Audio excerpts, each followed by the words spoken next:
4절에서 8절까지 한 절씩 교독하겠습니다. 호세아서 13장 4절에서 8절까지입니다. 그러나 애굽 땅에 있을 때부터 나는 내 하나님 여호와라. 나밖에 네가 다른 신을 알지 말 것이라. 나 외에는 구원자가 없느니라.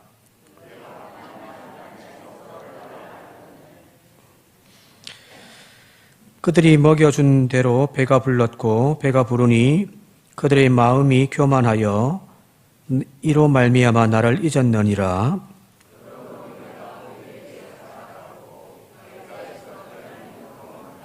함께 읽겠습니다. 내가 새끼 이런 곰같이 그들을 만나 그의 염통 거풀을 찢고 거기서 암사자같이 그들을 삼키리라.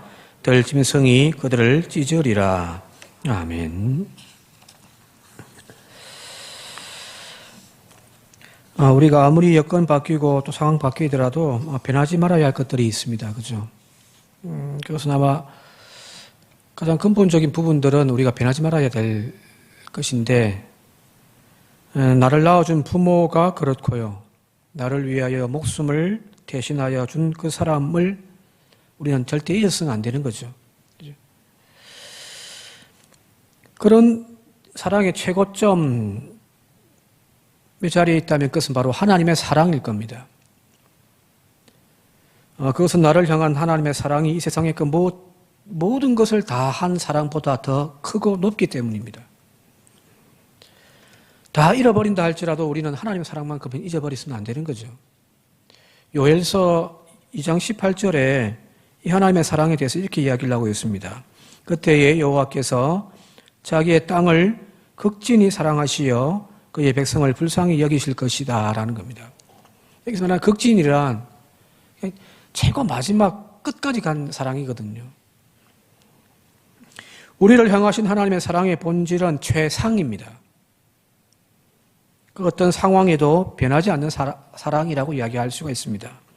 상황이나 우리의 여건, 조건, 형편 따라서 그분의 사랑이 변하기도 하고 달라지기도 하는 그런 사랑이 아니더라는 거예요.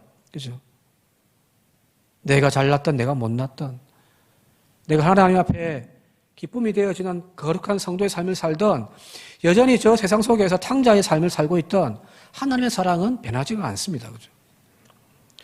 그런데 그 하나님의 사랑에 비교한다면은 우리는 달라도 너무 다른 사랑을 하나님께 하고 있더라는 겁니다. 그 사랑은 시간에 따라서 여건에 따라서 형편 따라서 우리의 사랑의 크기와 내용들이 늘 달라지고 변하잖아요. 하나님 사랑합니다라는 이 고백 안에서 오늘은 이 모양, 내일은 저 모양이 되어지는 것이 오늘 우리들의 사랑 고백이 있더란 말이에요. 그 사랑 고백 믿을 수가 없습니다. 그죠? 그래서 오늘 본문 말씀에 따르면 하나님께서 이렇게 단식하시는 소리가 있습니다. 함께 읽어볼까요? 5절과 6절입니다. 5절, 6절 함께 읽겠습니다. 내가 광야 마른 땅에서 너를 알았거늘 그들이 먹여준 대로 배가 불렀고 배가 부르니 그들의 마음이 교만하여 이로 말미암아 나를 잊었느니라 하는 겁니다. 여기 5절에 내가 광야 마른 땅에서 너를 알았다. 이 말의 정확한 뜻이 세 번역이라든지 공동번역 보니까 좀 더 정확하게 나와 있어요. 같이 한번 볼까요? 세 번역에는 이렇게 되어 있습니다.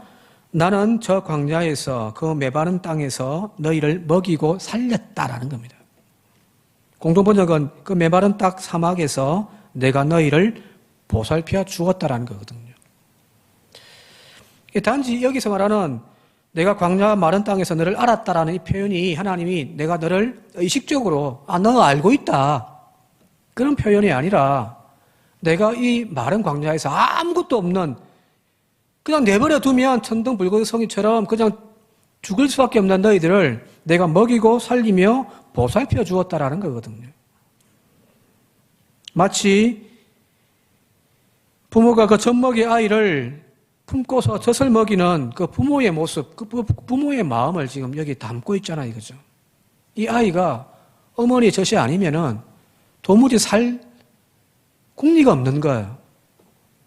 그래서 하나님이 그 어린아이를 젖에 물리며 광야 40년 동안 그들을 보살펴 주었다라는 이야기거든요. 바로 이스라엘 백성들이 그런 백성들입니다. 애굽에서 비참하게 노예 생활을 하고 있을 때 하나님께서 그들의 탄식의 소리를 못 살겠다고 하늘을 향하여 부르짖는 그 소리를 하나님이 외면하지 아니하시고 그들을 애굽에서 해방시켜 광야로 이끌어 나오신 거죠. 그죠? 그리고 광야에서 이 모양 저 모양으로 하나님은 살펴주셨습니다.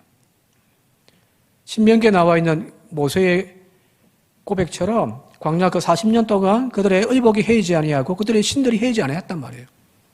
한 끼도 굶주리지 아니한 삶을 살 수 있도록 하나님은 그들을 보호해 주셨고 여기까지 인도해 주셨단 말이에요. 자, 그런데 그런 하나님을 지금 이스라엘 백성들이 잊어버렸다고 하나님이 지금 탄식하고 계신 거죠. 온갖 정성으로 돌보며 여기까지 키워왔는데 저 자식이 그 부모를 버려버린 거예요. 그렇게 지극정성으로 내 배는 굶어도 저 자식만큼은 배고프지 않게 하겠다고 말 그대로 진짜 온갖 정성으로 키워왔던 그 자식인데 지금 부모의 품을 떠나서 부모를 내팽개쳐버린 거란 말이에요. 탄식이 나올 수밖에 없죠. 다른 민족은 몰라도 그죠. 이스라엘 백성들은 그렇게 하면 안 되는 거 아닌가요? 짐승도 그 길러준 주인을 알고 만물의 영장들도 다 하나님을 난다고 하는데 인간은 그 하나님의 사랑을 버려도 이처럼 헌신자처럼 버리는 존재가 바로 인간이더라는 거예요. 지금 이스라엘 백성들을 향한 하나님의 절규가 그렇습니다. 광야 40년 동안 먹이고 입히고 돌보고 여기까지 인도하여서 그 약속의 땅 가나안 땅까지 그들을 정착하게 해주었더니 그들이 이제 하나님을 잊어버렸다는 이야기입니다. 자, 여기서 이제 문제가 뭐냐면 그러면 이 이스라엘 백성들이 언제 하나님을 잊어버렸냔 말이에요. 6절 말씀 다시 한번 보게 되어지면은 먹여준 대로 배가 불렀고 배가 부르니 마음이 교만하여 이로 말미암아 그들이 나를 잊었다라고 이야기를 하고 있습니다. 이 이스라엘 백성들이 하나님을 잊어버리고 하나님을 던져버린 이유가 배고파서가 아니에요. 너무 살기 힘들어서 하나님의 손을 놓아버린 것이 아니더라는 거예요. 살기 힘들어서 생존하기 위하여 어쩔 수 없이 신앙을 버렸다면 그래도 핑계거리다가 있을 거 아니에요. 그죠? 그죠? 네? 도저히 살기 힘들어서 하나님 어쩔 수 없었습니다. 그런 핑계거리다 있을 건데 지금 이들은 보면은 배고픔에 신앙생활을 저버린 것이 아니라 배가 불러서 오히려 하나님을 버렸다라는 거 하는 거거든요. 여기서 말하는 배부르다라고 하는 표현이 뭐 밥 많이 먹어가지고 배가 빵빵하고 뭐 등 따시고 그런 것이 아니잖아요. 그죠? 걱정 없고 근심 없을 때 평안하고 좋을 때라는 이야기입니다. 아무 문제 없이 모든 것이 잘 되고 있을 때거든요. 아플 때가 아니라 건강할 때예요. 사업이 어렵고 힘들어질 때가 아니라 사업이 너무너무 잘 되고 있을 그때입니다. 가난할 때가 아니라 잘 먹고 잘 살 그때에 이들은 하나님을 버렸다는 겁니다. 적어도 그들은 광야 40년 동안은 그렇진 않았거든요. 그 절박한 어려움을 당했을 때 여러 번 하나님 앞에 원망하기도 하고 불평하기도 하고 하나님 앞에 역정내다가 매를 맞기도 하였지만은 그래도 그 시절에는 고난과 그 시련 속에서 그들은 어려움이 있을 때 하나님께 부르짖었단 말이에요. 그 말은 무슨 말인가요? 그때는 하나님을 잊어버리지 않았다는 이야기예요. 아플 때, 힘들 때, 배고플 때, 목마를 때 그들은 하나님을 찾았단 말이에요. 자, 그런데 이제 40년 세월 다 지나가고 가나안 땅에 정착해서 이제 살만해요. 광야의 그 어떤 태양볕에 고생하던 그 시절은 다 지나가 버렸단 말이에요. 풍성한 무화과 나무와 포도 열매 밑에서 시원한 요단 강물에 발 담그면서 살고 있는 그때예요. 광야에서 하루 먹을 만큼의 만나만 겨우겨우 먹었던 그 시절이 아니라 가나안 땅에서 몇 달치, 몇 개월치를 양식 쌓아놓고 있는 그때 그들은 오히려 하나님을 버려버린 거예요. 자, 이때 오히려 우리는 하나님께 감사해야 될 거 아닌가요? 그죠? 당연한 거 아닌가요? 이치상? 축복해 주시고 은혜 내려주시고 그래서 고난이 없는 형통한 길로 걸어갈 때에 오히려 우리는 날마다 하나님 앞에 감사의 노래가 끓이지 않아야 할 건데 오히려 그때 하나님을 잊어버리더라는 거예요. 어느 철학자가 그런 말을 하는 이야기를 그때 라디오 어떤 대담에서 한번 들은 적이 있는데 공감되는 이야기입니다. 뭐라고 했냐면은 우리가 잘 알고 있는 유명한 철학자들요. 여러분 누구 아시죠? 뭐 소크라테스, 또 아리스토텔레스, 뭐 동장으로 넘어오면요, 그죠? 뭐 공자 이런 여러 유명한 철학자들 가만히 보면은 남반부의 따뜻한 지역에서 철학자들이 나오지를 않는답니다. 오히려 북반부의 추운 곳에서 철학자들이 나오더라는 거예요. 그러면서 하는 말이 철학하는 사람들은 어쩌면은 배부른 사람들이 아니라 늘 배고픈 사람들이 철학을 할 수 있는 것은 아닌가라고 이야기를 하더라고요. 이게 좀 맞는 말 같아요. 희한하죠, 그죠? 아프리카에 철학자 나왔다는 이야기 들어봤습니까? 그죠? 춥고 배고픈 동네에서. 즉, 인간은 결코 배가 부르면 고뇌하고 진리를 찾으려고 하는 고행을 하려고 하지 않는다라는 거예요. 현실이 만족하는 거죠. 우스갯소리입니다만 어떤 여집사가 시골에 장터에 가가지고 이제 새벽만 되면 꼭 깨어오는 이제 닭을 한 마리 샀답니다. 새벽기도 가기 위해서. 그때는 당시에는 시계도 없고 하니까 자명정도 없으니까 이제 닭이 꼭 깨어울면 이제 새벽인 줄 알고 이제 교회 가면 되니까. 닭 한 마리 사가지고 왔는데 막상 자기 집에 이제 닭장에 넣어놓고 이제 키우는데 맨날 며칠 돼도 새벽에 꼭 깨어오는 울지를 않더랍니다. 속았다 싶은 거죠. 그래가지고 그 다음 장날에 이 닭을 가지고 그 닭장수를 찾아간 거예요. 그랬더니 이 닭장수가 막 이제 사연을 쭉 물어보는 거예요. 뭐라고 물어보냐면은 집은 지어줬어. 네, 닭장을 만들어 놨으니까. 먹이는 제때 꼬박꼬박 줬습니까? 이 여집사가 예, 하루에 2번씩 줬죠. 아침에 한 번, 저녁에 한 번.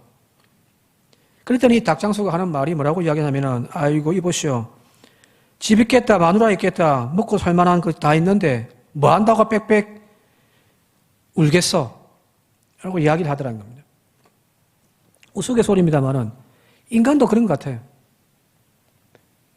배고플 때 하나님 찾지 배부르고 형편넉넉한데 왜 하나님을 찾아요? 오늘 이 말씀이 사실은 이 호세아서의 그 BC 8세기경에 모든 것이 풍족해 있던 그러나 영적으로는 완전 바닥을 치고 있던 그때의 이야기뿐만 아니라 오늘 우리의 이야기이기도 하단 말이에요. 하나님께서 이 민족과 이 나라를 크게 축복해 주셨습니다. 해방 이후에 전쟁이 일어나고 그야말로 속대밭이 되어진 전쟁의 폐허 속에서 불과 몇십 년 지나지 않아서 구제받던 나라가 이제 구제하는 나라로 탈바꿈을 했습니다. 그죠? 지금은 이제 우리는 선진국이라고 다 이야기하고 있단 말이에요. 이렇게 큰 복을 받은 것 바로 하나님의 은혜와 축복인 줄 믿습니다. 그때 배고플 때 그때에 정말 힘들었던 그때에 가만히 생각해 보면은 한국 교회가 가장 절정의 시기였습니다. 그때는 힘들고 어려웠지만 가난했지만 열심히 주일 성수했고요. 예배도 뜨거웠습니다. 그죠? 매일매일 교회에 기도하는 소리가 끊이지 아니하던 시대가 그때였단 말이에요. 기도원마다 기도하는 소리로 기도하는 사람으로 꽉 찼었습니다. 제 80년대 신앙생활 했던 그 기억에 보면은 금요일날 기도원에 올라가 보면요. 얼마나 뜨거웠는데요. 그런데 지금 너무너무 살기 좋아졌잖아요. 그죠? 너무너무 살기 좋아졌습니다. 전 세계가 부러워하는 나라가 되어졌습니다. 별 문제가 없습니다. 하는 것마다 잘 되고요. 수입도 늘어가지고 모두가 지금 배가 빵빵합니다. 그죠? 그런데 문제는 예배는 엉망진창이란 말이에요. 그때는 우리 아이들 가르칠 때에 주일날 예배만 빠져도 그 부모들이 몽둥이 들고 아이들을 둘게 팼단 말이에요. 그죠? 그죠? 근데 지금은요, 부모가 교회를 안 나와요. 아이는 둘째 치고.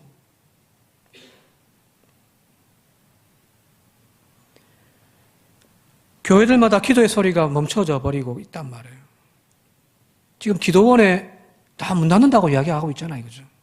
기도원이 안 돼요. 기도하러 사람들이 기도원에 올라가지도 않습니다, 이제는. 배가 부르니 우리의 영성은 점점 떨어지고 있더라는 거거든요. 이 심각한 문제입니다. 지난 주일날에도 말씀드렸습니다만은 예수의 십자가의 원수가 되어지는 사람들의 특징이 그거잖아요. 다시 한번 말씀드리면은 빌립보서 3장 19절 같이 한번 읽어볼까요? 시작.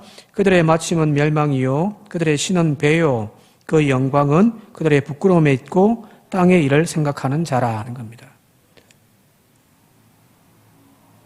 자신들의 육체의 욕망을 채우는 그 배가 그들의 신이 되어져 버린 거예요.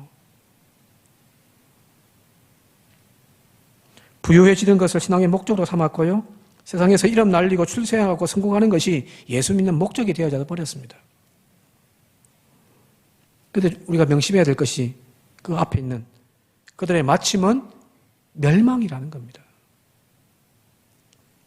오늘 성경 본문에도 그 이야기가 등장하는 거예요. 7절과 8절 같이 한번 계속 읽어볼게요. 7절과 8절입니다.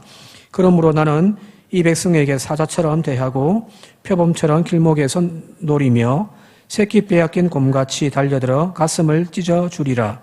개들은 그 자리에서 뜯어먹고 들짐승이 찢어 발기리라.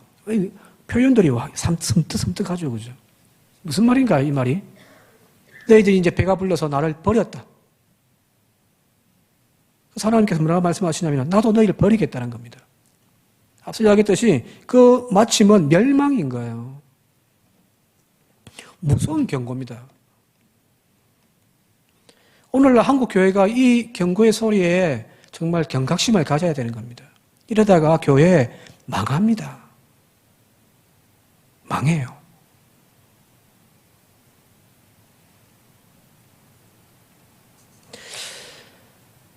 우리 한국의 단편 소설 중에 백지 아다다라고 하는 단편 소설이 있죠, 그죠? 말을 하지 못하는 그 동네에서 놀림 당하고 버림 당한 그 여자, 남편에게 얻어맞아가지고 결국 소박 당한 그 백지 아다다를 한 남자가 그 여자를 이제 거둬들이거든요. 이렇게 행복한 가정을 꾸리고 사는 거예요. 한 번도 자기 전 남편에게서 사랑받지 못했던, 또 자라면서 사랑받지 못했던 그가 이 남편의 보호 속에서 행복을 누리고 살아가는 거예요. 하루하루가 행복한 거예요. 그런데 이 집에 이제 조금씩 재산이 불어나는 겁니다. 이 남편이 이제 돈을 이제 번 거죠. 그런데 하루는 이 백지하다가 자신의 남편이 모아놓은 그 숨겨놓은 돈을 아궁이에 던져서 불태워버리거든요. 남편이 갑자기 자기 전 재산을 다 불태우고 앉아있으니 화가 나가지고 백지하다를 두들겨 패요. 그게 죽어버린단 말이에요. 백지하다가 왜 그 돈을 불태워버렸을까요? 저 남자가, 저 사랑스러운 나를 아껴주는 남편이 돈이 생기고 형편이 좋아지면 나를 버리겠지라고 하는 불안감이 태워버린 거예요. 어쩌면 오늘 하나님이 그런 마음이 아닐까 싶습니다. 한국 교회를, 또 교인들의 삶을 이렇게 풍요롭게 축복해 주었더니 교인들이 하나님을 버려버린 거란 말이에요. 그러니 하나님께서 그 돈덩어리들을 불태워버리시는 거죠. 망한다는 표현이 그런 표현이 아닐까 싶습니다. 오늘날의 유럽 교회들이 텅텅 비었다는 것은 오래전부터 하는 말들이잖아요. 그죠? 지난날에 어려웠을 때, 그때 유럽 교회는 그야말로 영적인 대부흥 운동이 일어났거든요. 웨슬리라든지 수많은 대부흥 성회들이 그때 일어났단 말이에요. 말 그대로 영적으로 다시금 일어서는 그런 계기가 되어졌던 것들이 과거 유럽이었는데 지금은요. 먹고 살만하지요. 편하지요. 전쟁 없지요. 그런 오늘날 유럽 교회는 지금 텅텅 비었다고 이야기하잖아요. 그러면서 한국 교회도 곧 이렇게 될 것이다라고 이야기를 하는데 이미 한국 교회는 그렇게 되어져 가고 있습니다. 그죠? 역사는 언제나 반복됩니다. 그래서 우리는 역사를 통해서 배워야 되는 거예요. 그리고 미래를 예측할 수가 있단 말이에요. 한국 교회가 오래전부터 그렇게 될 거다라고 이야기를 했던 경고가 지금 실현되어져 가고 있습니다. 성장은 멈추었고 줄어들고 있습니다. 1000만을 자랑했던 기독교인 수가 지금은 이제 500만을 이야기하고 있으니 반토막 나버린 거예요. 그런데 문제는 그 500만이라고 하는 숫자 안에서도 가난한 교인들이 많아요. 이름만 교회에 올려놓고 교회도 안 나오는데 뭐.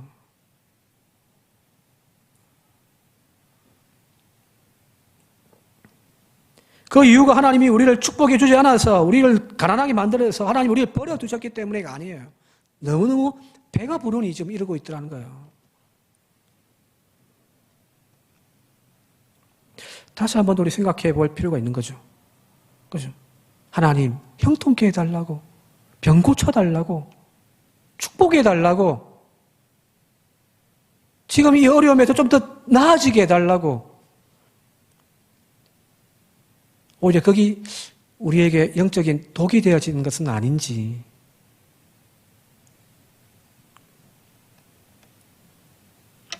다시금 우리가 돌아가야 할 것은 배고픈 그 시절은 아니겠죠. 그죠? 하나님 주신 축복이 있다면 그 축복을 하나님 앞에 감사할 수 있는 저와 여러분들 되시길 바랍니다. 지금 문제 없고 아픈 곳 없고 근심 걱정 없다면 오히려 더 열심히 기도하시고 예수 더 열심히 잘 섬기십시오. 더 게을러지고 힘들 때만 예수 이름 부르는 저와 여러분들이 아니라 다시금 우리의 처음 사랑을 회복하는 저와 여러분들 우리 모두가 되어줄 수 있길 바랍니다. 형편 따라 여건 따라 막 움직이는 우리의 신앙이 아니라 주셔도 감사고 넘어져도 감사고요.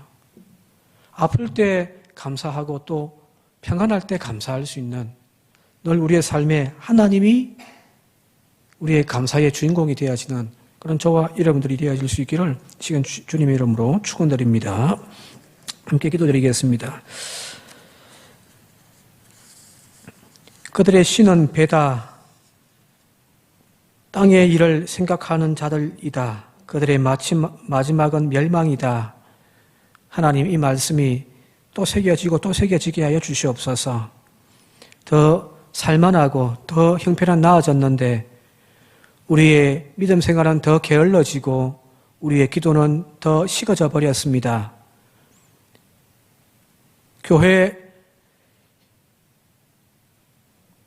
2층에 예배 드릴 때만 해도 북적북적 더운 에어컨 없는 그 자리에서 예배 드릴 때에는 즐거움이고 기쁨이고 성도들 함께 밥 지어 먹으면서 행복했는데 이 넓은 예배 장소에 편안하게 앉아서 영상 보면서 예배 드리는 우리의 마음은 왜 즐겁지가 않습니까?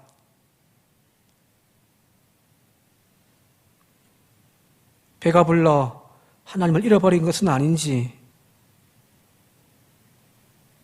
오히려 뒷걸음질만 치고 있는 우리들의 모습 속에서 하나님 다시금 주님의 옷자락을 붙잡을 수 있는 저희들 되게 하여 주옵소서. 나를 포기하지 아니하시고 여전히 이 교회를 포기하지 아니하시는 주님, 그 사랑에 우리도 반응하여 다시금 그 본래의 자리 뜨겁게 하나님의 이름을 부르고 헌신의 땀을 흘렸던 그때의 그 믿음으로 돌아가는 저희들 되게 하옵소서. 예수님의 이름으로 간절히 기도드리옵나이다.